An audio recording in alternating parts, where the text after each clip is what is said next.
Sri Krishna Chaitanya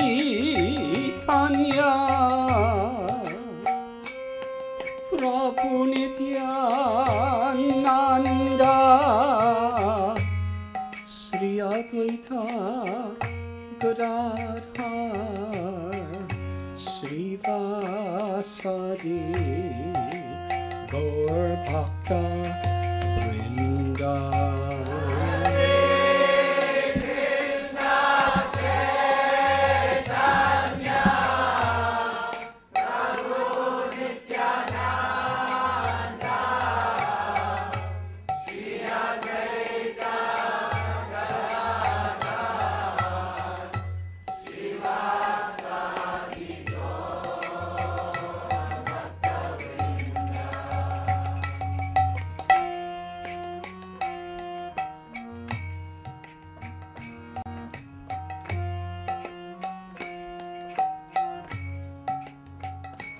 Hare Krishna,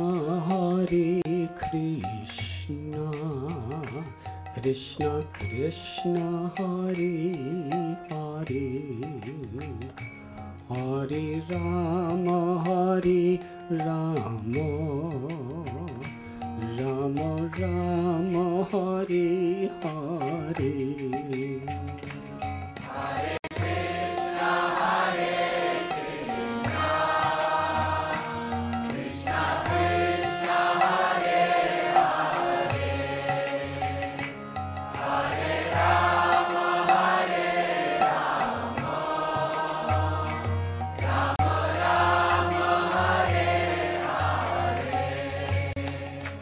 Hare Krishna, Krishna Krishna, Hare Hare, Hare Rama, Rama Rama, Hare Hare.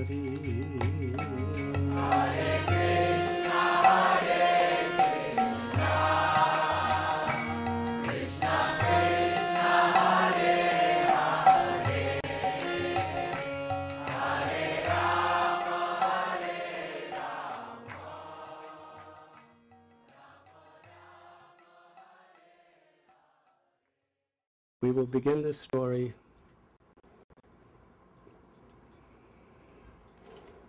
where a great scholar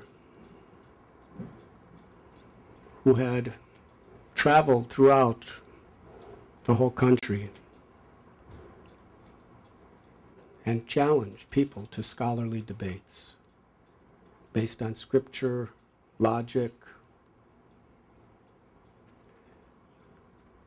and he was undefeated. You see, in those days in South India,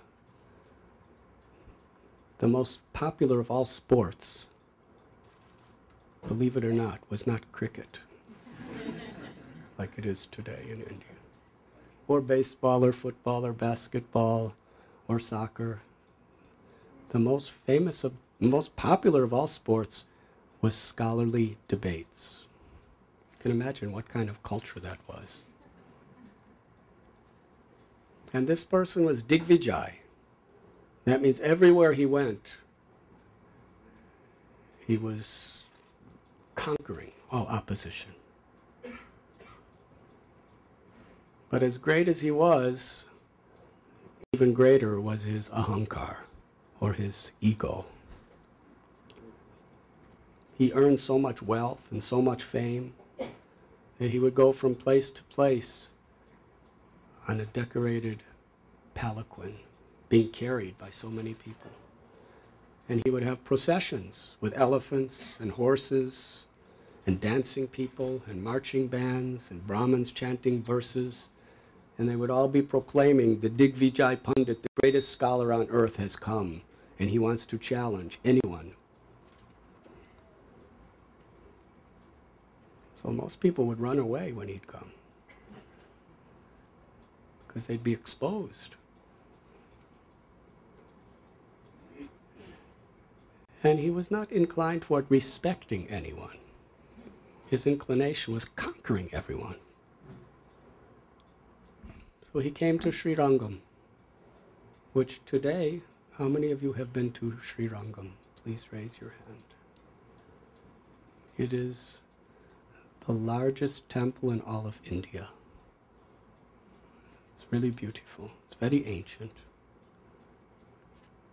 And as he was coming through, he was proclaiming that I have come to challenge anyone and everyone to come before me and ask me any question.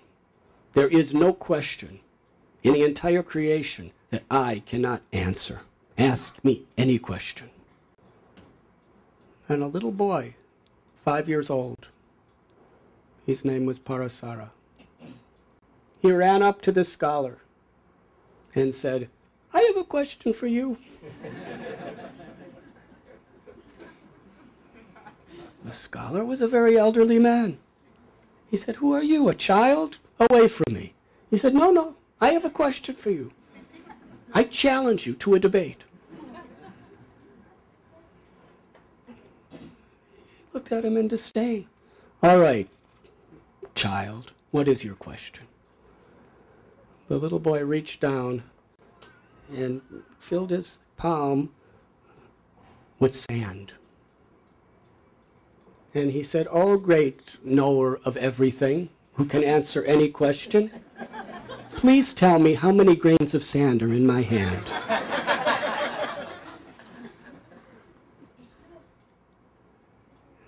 He was speechless. It was the first question in his life he couldn't answer. He didn't know what to say. And a crowd of people came around and was looking, what are you going to say? If you don't say it, you're defeated.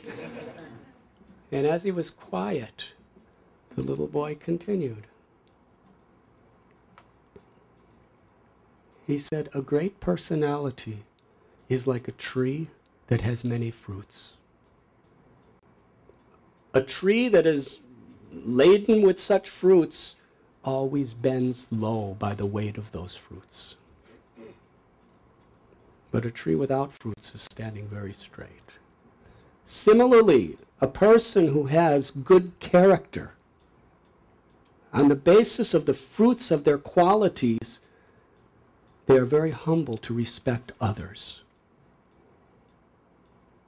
But with all your scholarship and all your great learning, if you cannot respect other people, if you have no humility, if you have no devotion, then you are as worthless as this handful of sand. And then he threw the sand down.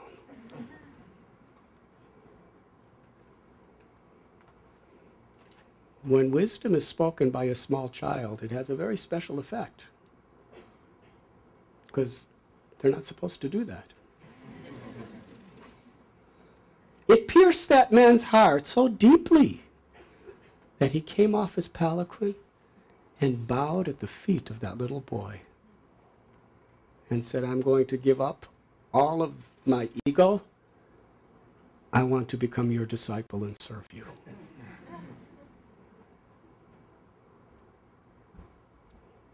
Now, the great Acharya, or spiritual leader of the whole of South India at that time, was Ramanujacharya. And before he departed from this world, he appointed Parasara as his successor. Parasara had many, many followers. I would like to share with you a story about one such follower. This person approached Parasara Bhatter and asked, can you tell me what are the most important qualities of a virtuous person who is close to God?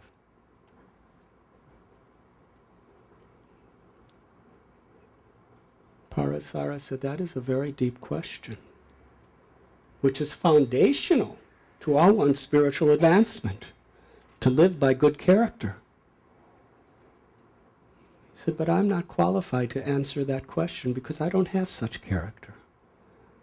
I advise you to go to Tirupati, and there, high in a mountain, is a devotee named Ananta, specifically Anantacharya. He said, ask him. He will answer your question. Now today, you would just probably chat with him by email.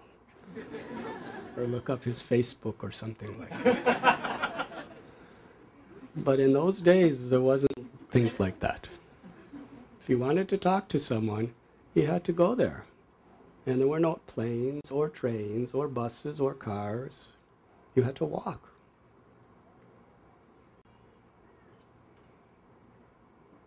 So this person, he walked 400 miles by foot, alone.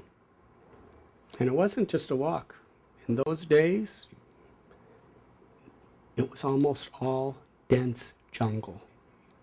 Tigers, snakes, wild elephants. Very dangerous. But he walked all that 400 miles by foot, and then he had to climb 7 mountains and cross over them until he finally came to the topmost of the mountains in the range. It's very high. And he found Ananta.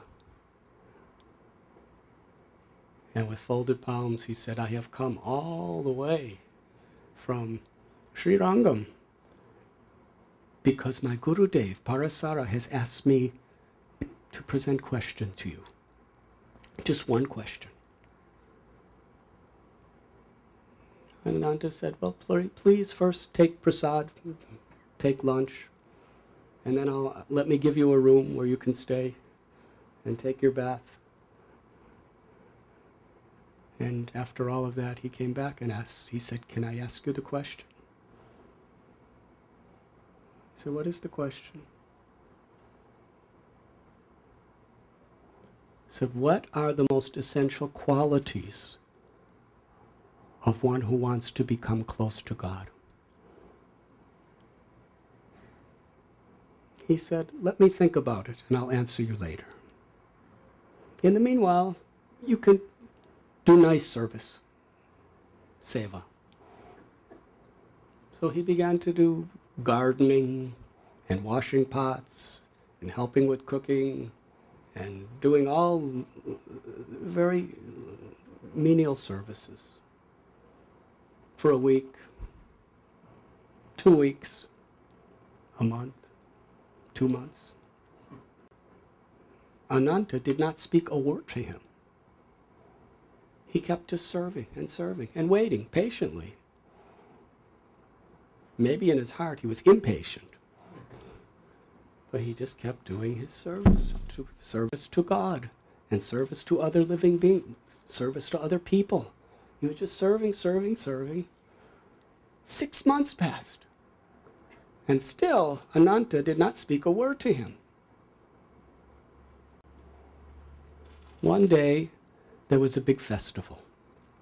And even that place was very, very isolated in a jungle. Thousands of people came for this festival. And Ananta had a big feast of spiritual food, prasadam, prepared for everyone. And this person, he was one of the servers. He served everyone. Then he sat down to eat. And Ananta came up to him and said, there's another batch of people, serve them first, then you can eat. So he served everyone else. Then he sat down to eat. Ananta said, there's another batch of people who have just come, serve them, then you eat. He served all of them. There's still another batch. And now all the people who were serving, serve all of them. By this time it was night. And everyone was gone. Everyone had enjoyed nice prasadam, food. And the only two people left were Ananta and this devotee. He still hadn't eaten. Then finally, Ananta came up to him and said, what is your question?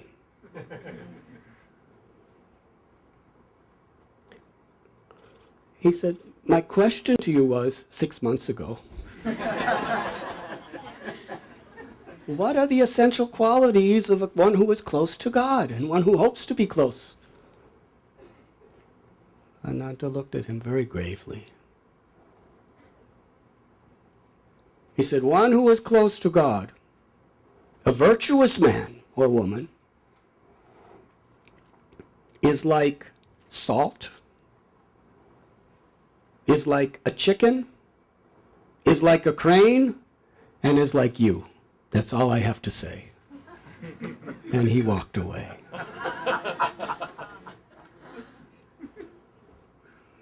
You can imagine this man. He walked 400 miles. He worked for 6 months. And that was the answer. He really couldn't understand anything. Salt? Who's like salt? A chicken? What's so great about a chicken? A crane? And me? So bewildered, he realized he got his answer. There was nothing else to be said. So he walked all the way down all those 7 huge mountains. Then he went crossing over rivers and going through forests, 400 miles, back to Srirangam. There he met Parasara, his Gurudev. Parasara was very cheerful to see him. Oh, you have come back. Very nice. Did you ask your question? Please tell me, what was the answer? He looked and he said, I don't understand. Well, what was it? What was it? He said, one who is close to God is like salt. And Parasara was, oh, wonderful. Did he say anything else? He said, it's like a chicken. Fantastic. What else? Is like a crane and like me. And Parasara clapped his hands and said, wonderful, what a beautiful answer, so comprehensive and precise. And this man was just standing there in a daze, like, I don't understand anything. And Parasara said, should I explain? Please. It took me a month to get there each way. It's been 8 months. Parasara said, please listen carefully. What are the qualities of salt? If you put salt in a preparation, if there's too much, it is unpalatable. If it's too little, it could be tasteless. Salt has to be very carefully balanced. Similarly, a true devotee is balanced. They do not take extremes. They're not superstitious or sentimentalists. At the same time, they're not just dry philosophers. They're not fundamentalists, nor are they lukewarm about their spiritual lives. They're very well balanced. In the Bhagavad Gita, it tells those who are on this path, they are regulated. They're balanced. They don't eat too much or eat too little. They do not sleep too much or sleep too little. In their recreational activities, it's very balanced. They have time for their spiritual lives. They have time for their domestic lives. They have time for their occupational responsibilities. All of their responsibilities are very carefully balanced. They don't neglect anything that is important. This is a great secret. Balance and harmony in one's life. Yesterday, Ravindra Swarup Prabhu was talking about the modes of nature. Wonderful, wonderful lecture. And one thing I was thinking is there was that question about creation and the mode of passion. Now, everything is categorized according to these three modes of goodness, passion, and ignorance within this creation. But how we perform our work, on a particular level, what's really important is what is our intention. Two people could be working just as hard doing the same thing. One could be in the mode of ignorance, one could be in the mode of passion, and one could be in the mode of goodness, and they're doing exactly the same thing, exactly the same way. If we're working with the desire to harm someone through our work, to inflict pain upon someone without care, that is work of the mode of ignorance. If we're doing the same work with fruitive mentality, with a craving for the results of our work, with selfish ambitions, that is in the mode of passion. And if we're working with detachment, not in a selfish way, with the real concern for the welfare of other living beings, that work, even if it's really hard, that's in the mode of goodness. And when we work, the same thing, if it's done in a spirit of love and devotion to the Supreme, that is work beyond the modes of nature, Bhagavad Gita says. It is divine. So much is dependent on our intention. So like salt, a devotee is very much balanced in one's life.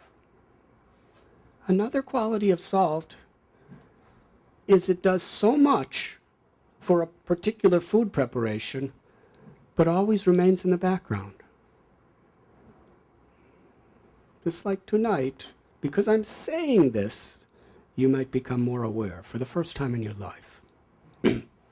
But how many times do you eat food and say to the cook, "This salt was fantastic"?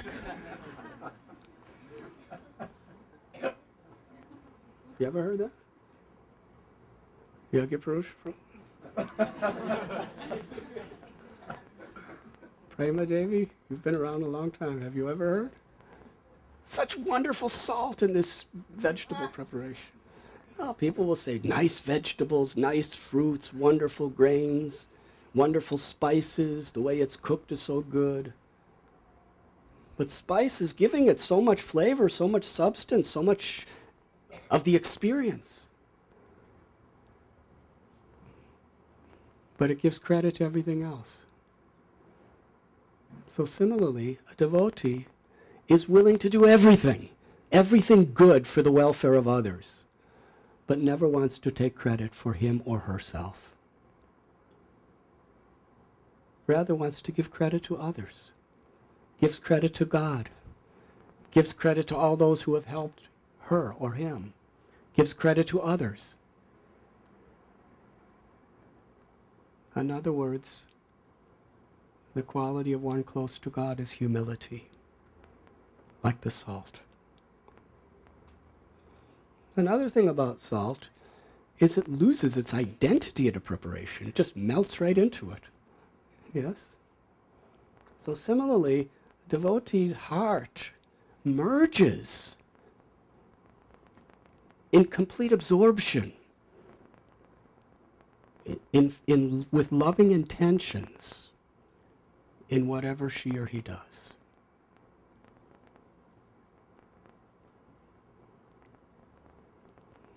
This devotee says, well, what about a chicken?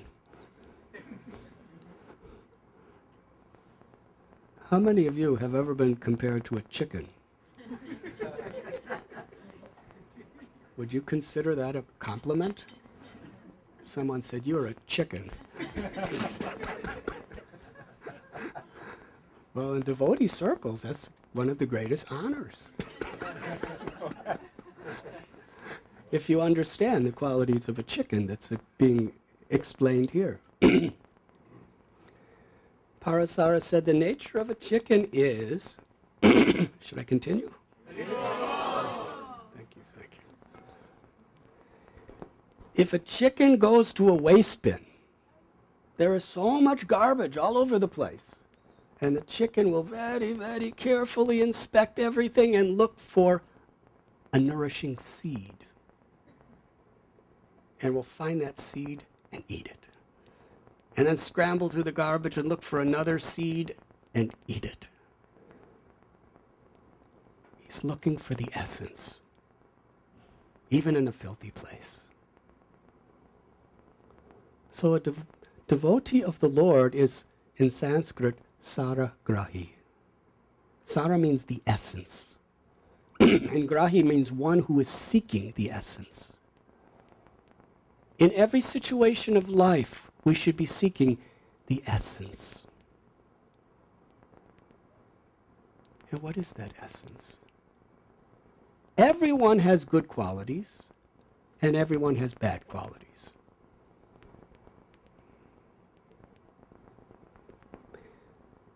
A devotee looks for the good in others and is not so concerned with the bad in others. Because it is a law of nature that we become what we associate with. What we attach ourselves to very much influences our own consciousness. When we look for the essence, for the good in others, we become enriched by their good qualities. When we look for the faults in others, we become degraded by those faults. Just like just across the block on 26 2nd Avenue, that was the first temple of the Hare Krishna movement. Just little storefront, smaller than this.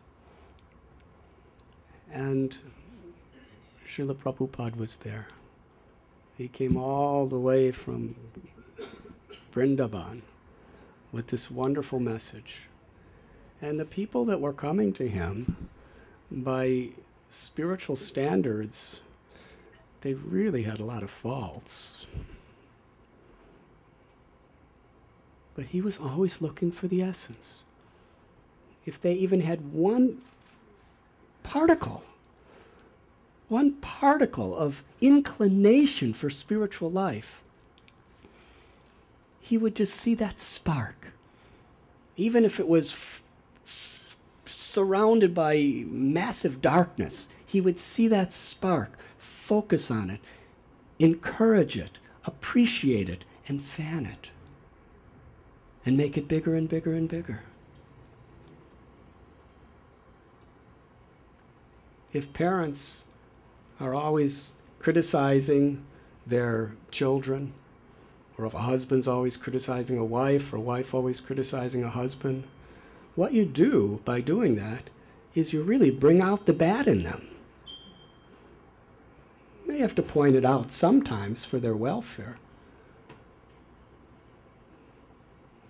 But when we see the good, and we appreciate it, and encourage it, it fans it. It brings out the good in them, and it also brings out the good in us.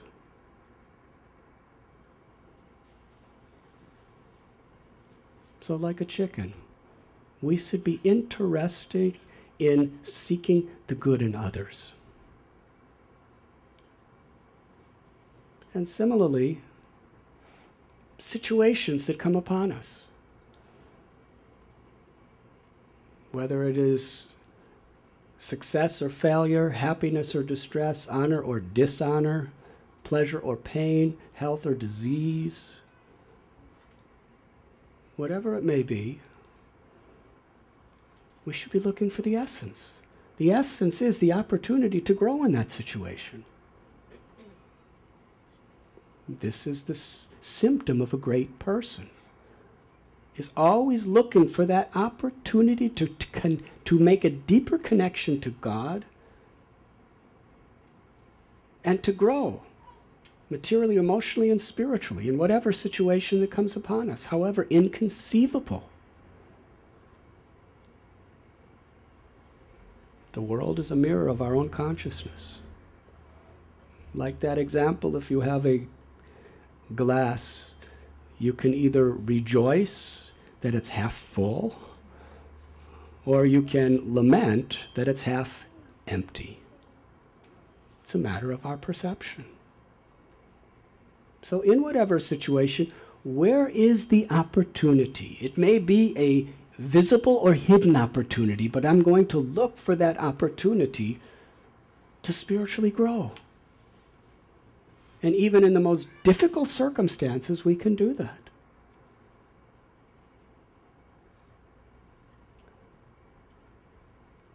Satyananda Swami often tells that story of the concentration camp in Germany. You have all heard that story? Please raise your hand. Should I tell? Yeah. Well, his father knew a man who was a guard in a concentration camp. He was in the SS, the Nazi regime. And they would take people, mainly Jewish people, gypsy people, or people who just didn't fit into Hitler's conception of society. And they'd work them, and at a certain time they would corral these people, starving them, into this gas chamber where they would kill them, exterminate. But while one batch of people were in the gas chambers, and afterward they had to bring all the bodies and put them into furnaces to burn them or bury, whatever, the others were in like a holding tank, a room, like the waiting room. And this guard, every now and then, he saw something that really aroused his curiosity. He saw butterflies drawn on the walls. And every now and then, he'd see another butterfly driven on the wall. So he asked some of the Jewish people who were about to be murdered, "What is this butterfly?" He said, "I don't know. I didn't draw it." Sometime later, "What are these butterflies?" "I don't know." Weeks went by. Nobody would answer his question. One day he asked an old man who was about to die, "What are these butterflies written on the walls?" He said, "I know, I drew one. I just drew it." "What does it mean?"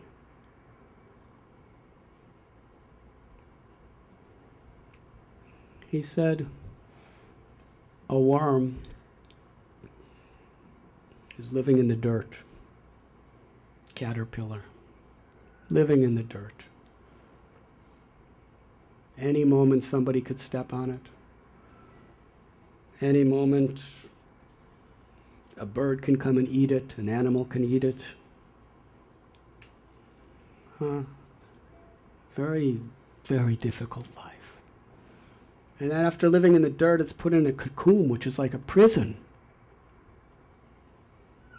So similarly, you people have been treating us like dirt. We're living in this concentration camp, nothing to eat, being beaten, being whipped, being abused, like dirt. And this prison you've kept us in, and both emotionally and physically, it's like a prison house, like a cocoon.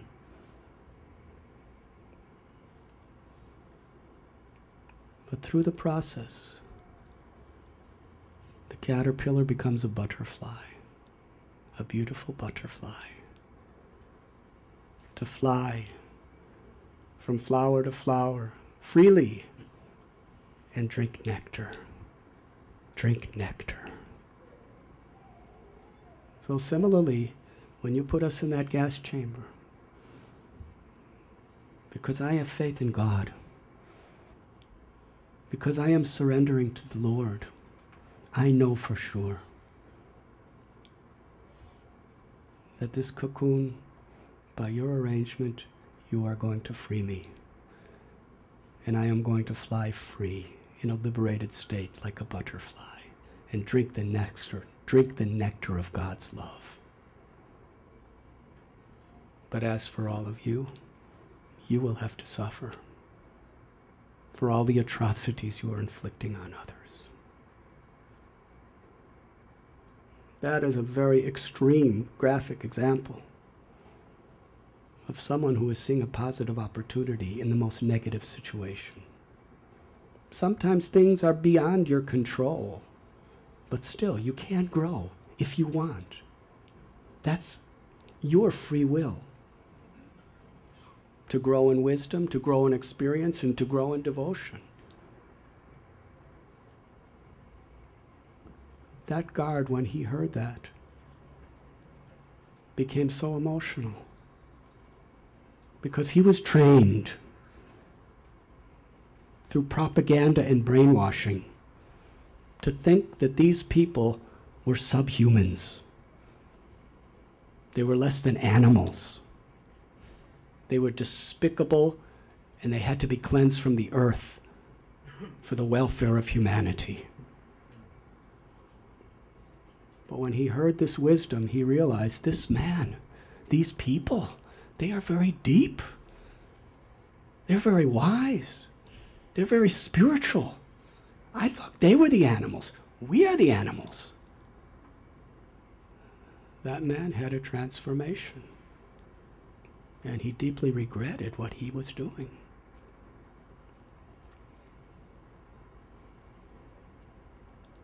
So like a chicken, look for the essence in every situation of how I can improve, how I can access higher powers, and you will find it. In the Bible, Lord Jesus said, "Seek and ye shall find. Knock and the door will open." That's a state of consciousness. If we seek grace, we receive grace. Also, seeking the essence has to do with our own religion.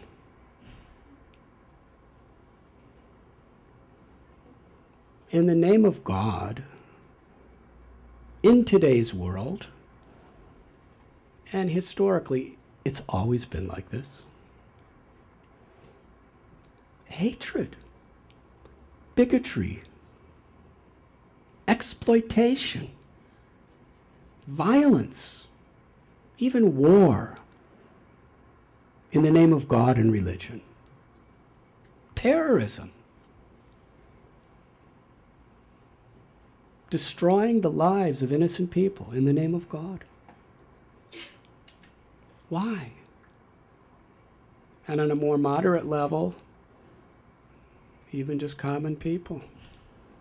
They're suspicious, fearful, or hateful of somebody who believes something different than them. And we see this common in every religion. In the Hindus, and the Buddhists, and the Jews, and the Christians, and the Muslims, and the Jains, and the Parsis. And every other religion, and every other society, and every other situation. People become very much attached to the externals, the rituals, the language, the particular explanations within their particular books. And if there's a different explanation or a different name or a different language or a different way, it must be bad. It cannot be right.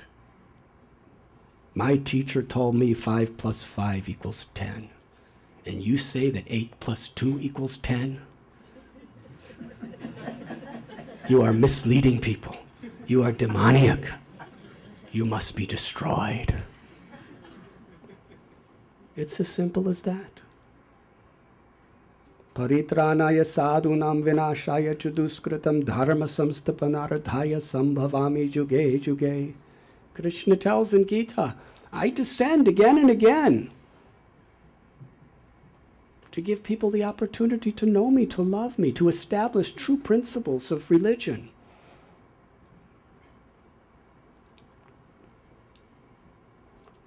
when we only see the externals and we do not understand the essence of what it's for, why we're doing it, then we can fall into these traps. But a devotee, like a chicken, is looking for the essence in their religion. The essence of how to love God, how to be an instrument of compassion in every aspect of our life.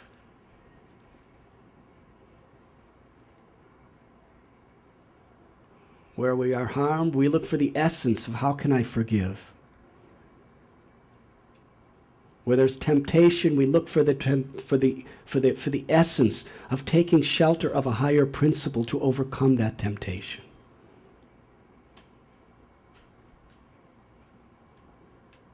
And we learn to love God in every living being's heart, and appreciate different people from different faiths in how they're loving God, or how they're trying to love God.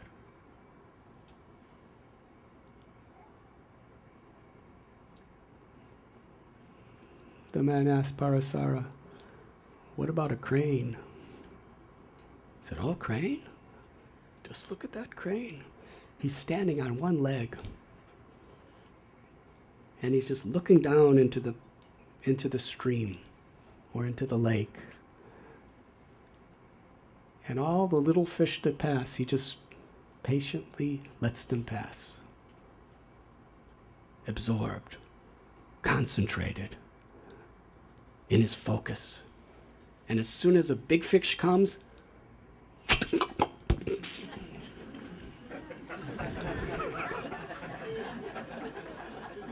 sorry about that. Immediately eats the big fish. Doesn't concern with the little fish. I'm not promoting eating fish. But we have the lesson behind this is, should I tell? The lesson behind this is that we are not concerned with petty things. We are focusing on what is really important in our life. The tendency of everyone in this world is we get so distracted and disturbed by petty, stupid, unimportant things, and the mind inflates it to look very important. Yes? And we become so preoccupied.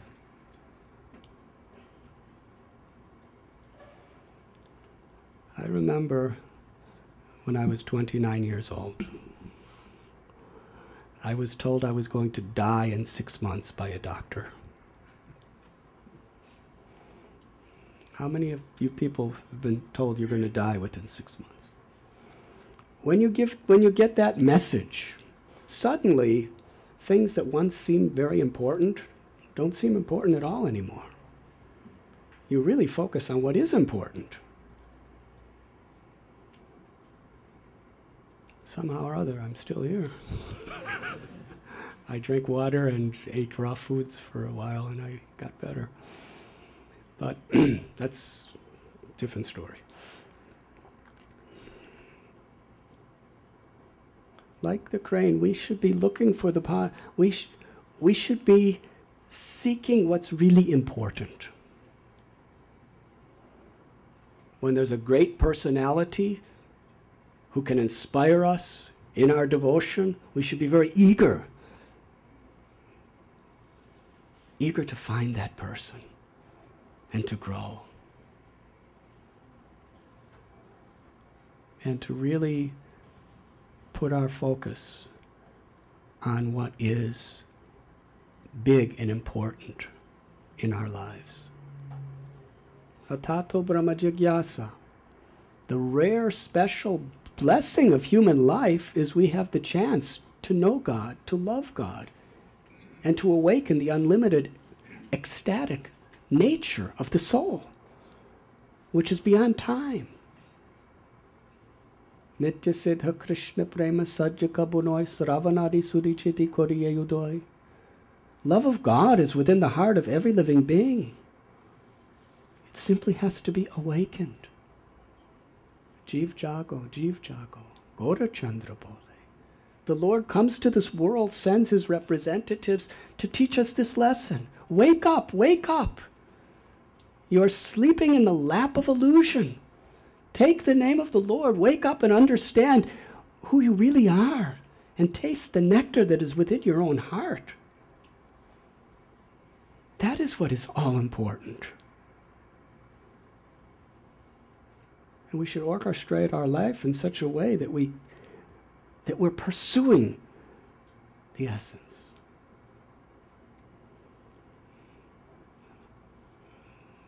Well, what about me? Why is a great devotee like me?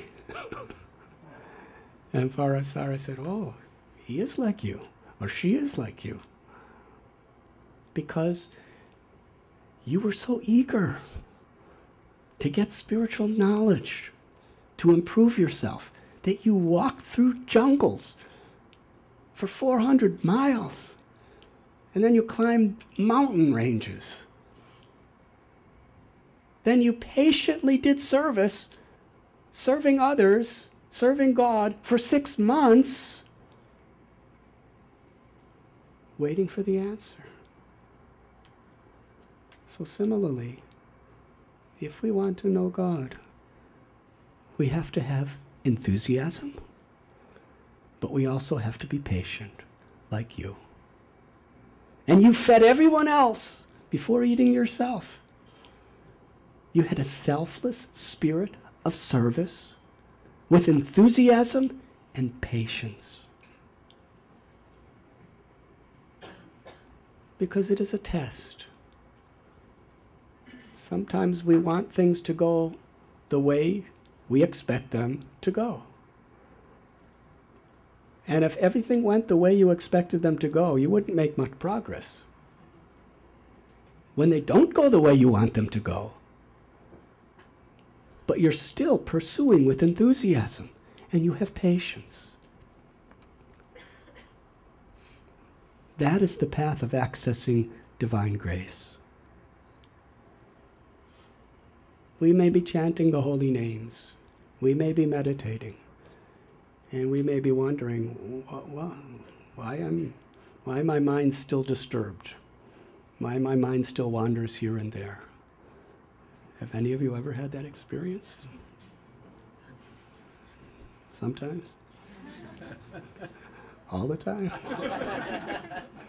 Or many times? And we're not tasting the nectar of the holy name. We're not tasting the nectar of God in our worship or our devotion or in our practices. But we carry on. We carry on with enthusiasm, and we're patient. Because it's a great thing. It's the greatest thing to get this higher taste of God consciousness. It's like if you enroll in NYU or Columbia University, and you're a freshman. Do they still call them freshmen? Yes, first year? Because I've been over in India for a long time. And you want a PhD. And you're really doing your studies very, very diligently. And you're thinking, well, why don't I have my PhD? You have to continue with enthusiasm, with determination, but you have to be patient. It may take 8 years, and you have to pursue. But you're willing to work hard and be patient for 8 years to get a PhD. And after you get your PhD in today's society, you may not even get a job.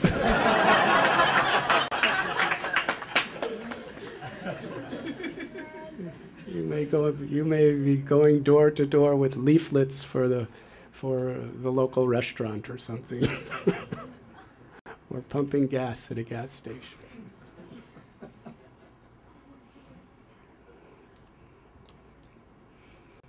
I know one person couldn't get a job. He was digging holes for fences, digging holes for the posts and fences. Yes, you have. And he said, I'm a PhD. said, it stands for post-hole digger.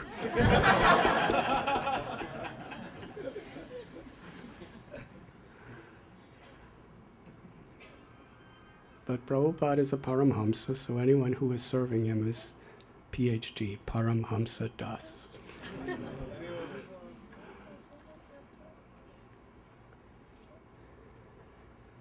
For love of God, for that param dristva nivartate, that higher taste of the holy name, for that higher taste of really accessing and experiencing God's presence in our prayers.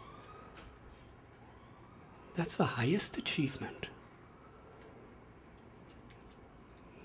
If we don't feel it after a few months or a few years, and we start becoming discouraged, that means we're taking it very cheaply. We should be very enthusiastic. And just be grateful for the opportunity to try. It's just such a privilege to engage in any service of the Lord. It's such a privilege to chant God's names. It's such a privilege to pray for pure devotional service. It's such a privilege to serve others in the Spirit. And we should recognize and be grateful. We should be anxious, lolium, with eagerness, but at the same time with patience, because it's a very great thing. We should never get discouraged.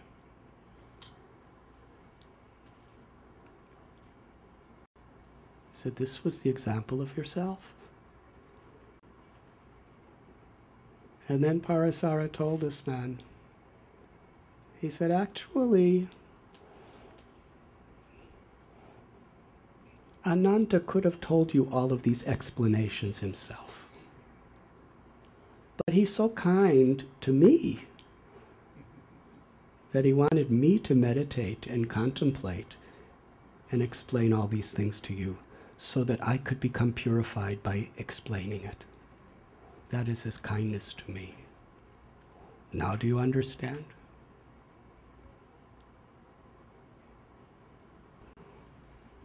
Thank you very much.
Krishna Krishna Hare Hare Hare Rama